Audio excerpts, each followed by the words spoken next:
Good morning. I'm Stephen Leake. I'm an elder at First Presbyterian Church in Mesquite, Texas. And I'm also one of the teachers of the Discipleship Sunday School class there. Today we're continuing with our study of the Gospel of John. And we're in chapter 17, where Jesus prays a long prayer for his disciples. I'd like to remind you that our curriculum is based upon the daily Bible study series by Professor William Barclay, and that we're using the New Revised Standard Version of the Bible for our scripture readings. So let's get started. Our first scripture reading is John 17, 9 through 19. I'm asking on their behalf. I am not asking on behalf of the world, but on behalf of those whom you gave me, because they are yours. All mine are yours, and yours are mine. And I have been glorified in them. And now I am no longer in the world, but they are in the world. And I am coming to you. Holy Father, protect them in your name that you have given me, so that they may be one as we are one. While I was with them, I protected them in your name that you have given me. I guarded them, and not one of them was lost, except the one destined to be lost, so that the scripture might be fulfilled. But now I am coming to you, and I speak these things in the world, so that they may have my joy made complete in themselves. I have given them your word, and the world has hated them because they do not belong to the world, just as I do not belong to the world. I am not asking you to take them out of the world, but I asked you to protect them from the evil one. They do not belong to the world, just as I do not belong to the world. Sanctify them in the truth. Your word is truth.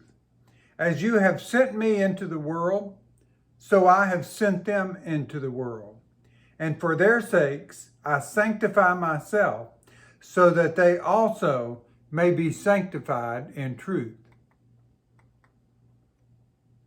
Well, this passage is a beautiful long prayer, as I said, that Jesus prayed for his disciples. And it's packed with many great truths. And it tells us something about the disciples of Jesus. First, the disciple was given to Jesus by God. That means that the Spirit of God moves our hearts to respond to the appeal of Jesus. Second, through the disciple, glory has come to Jesus. The pupil who becomes a scholar brings honor to his teacher. And the men and women whom Jesus has redeemed bring honor to him. Third, disciples are those who are commissioned to a task. As God sent out Jesus, so Jesus sends out his disciples. Here is the explanation of a puzzling thing in this particular passage. Jesus begins by saying that he does not pray for the world, and yet he came into the world because God so loved the world. But as we have seen in John's Gospel, world stands for human society without God. What Jesus does for the world is to send his disciples into it in order to lead it back to God and make it aware of God. He prays for his disciples in order that they may win the world for him. Further, this passage tells us that Jesus offered his disciples two things. First, he offered them his joy. All he was saying to them was designed to bring them joy. He also offered them warning. He told them that they were different from the world and that they could not expect anything but hatred from it. Their values and standards were different than the world's. But there is a joy in battling against the storm and struggling against the tide. It's by facing the hostility of the world that we enter into Christian joy. Still further in this passage, Jesus makes the greatest claim he ever made. He prays to God and says, "All that I have is yours, and all that you have is mine." The first part of that sentence is natural and easy to understand, for all things belong to God. And again, Jesus had said so. But the second part of this sentence is the astonishing claim, "All that you have is mine."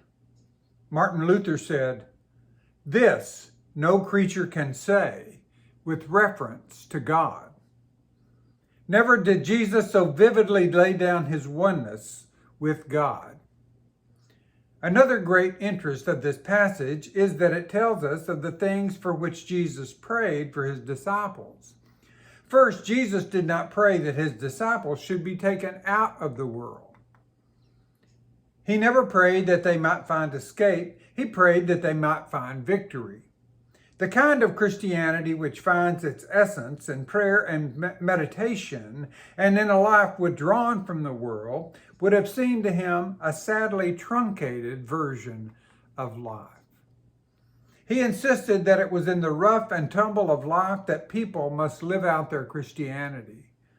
Of course, there is need of prayer and meditation and quiet times when we shut the door upon the world to be alone with God. But all these things are not the end that we seek in life, but a means to that end. The end is to demonstrate the Christian life in the ordinary work of the world. Christianity was never meant to withdraw people from life, but to equip them better for it. It does not offer us release from problems, but a way to solve them. It does not offer us a life in which troubles are escaped and evaded, but a life in which troubles are faced and conquered. Second, Jesus prayed for the unity of his disciples. Where there are divisions, where there is exclusiveness, where there is competition between churches, the cause of Christianity is harmed, and this frustrated the prayer of Jesus. Third, Jesus prayed that God would protect his disciples from the attacks of the evil one. The Bible is not a speculative book. It does not discuss the origin of evil, but is quite certain that there is a power of evil in this world which opposes God. God is the sentinel which stands over our lives to guard us from the assaults of evil. Jesus prayed that his disciples might be consecrated by the truth. The word for consecrated is usually translated as holy, but can also mean different or separate. It means to set apart for a special task. The priests and prophets of the Old Testament were said to have been set apart for their task. But consecrate means not only to set apart for some special task, but it also means to equip with the qualities needed to carry it out. We must always remember that God has chosen us and dedicated us for his special service.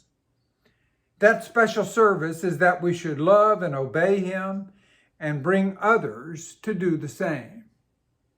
And God has not left us to carry out that great task with our own strength.